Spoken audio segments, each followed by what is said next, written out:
As traffic around an airport becomes more congested, procedures for sequencing aircraft to an instrument approach become necessary. One of the easiest ways for ATC to ensure an orderly flow of traffic is to assign an inbound aircraft a standard terminal arrival route, or STAR.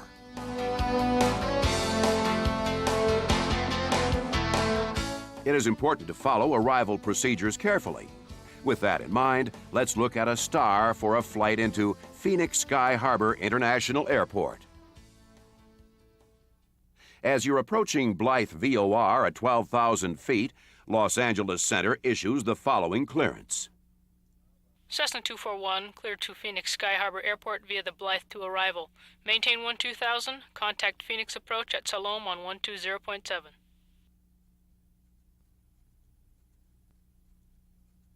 ATC can assign you a STAR even though you have not requested the procedure, unless you have indicated no STAR on your flight plan. If you accept the clearance, you must have the charted procedure or at least an approved textual description of the STAR. Let's review the Blythe 2 arrival. This STAR begins at the Blythe VOR. From there, you'll follow the 082-degree radial to Salome intersection. Then you'll proceed inbound on the 285-degree radial of the Gila Bend VOR to Saddle intersection. When you reach Saddle intersection, you'll turn east and proceed inbound on the 256-degree radial of the Willie VOR. From over Arlen, you can expect radar vectors to the final approach course if runway 8 is in use. If runway 26 is being used, you should expect radar vectors prior to reaching Tukey intersection. Now that you've reviewed the arrival procedure and set the radios and navigation equipment, you can begin to plan for the approach. Tune in and listen to the ATIS broadcast to get the current weather and information about the approaches in use and the landing runways. Wind 070 at 8, altimeter 299er2.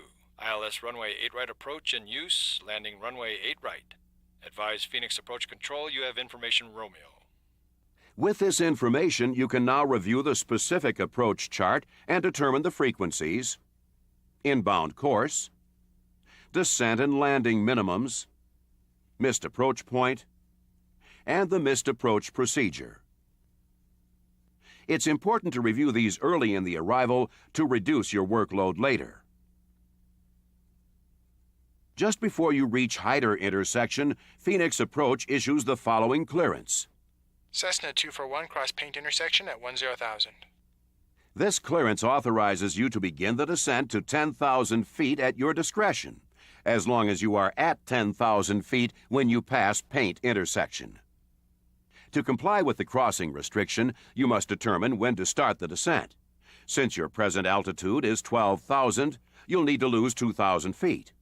Assuming a 500 foot per minute rate of descent, it will take 4 minutes to reach 10,000 feet.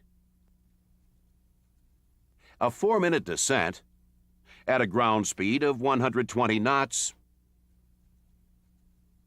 will cover 8 nautical miles. The distance from Hyder intersection to Paint intersection is 11 nautical miles. Therefore, if you begin your descent after you pass Hyder, you should be at 10,000 feet, approximately 3 miles before Paint. From Paint, it's another 8 nautical miles to Arlen, where you can expect radar vectors off the arrival to begin your approach. A descend via clearance simply instructs you to follow the altitudes published on the STAR. If you were instructed to descend via the Blythe 2 arrival, you would be expected to stay above the MEAs published on this chart. If ATC amends your route or altitude to something different than what is published on the STAR, it effectively cancels the procedure and places you on radar vectors. Arrival procedures make the transition from en route to approach an easy and orderly procedure for both you and ATC.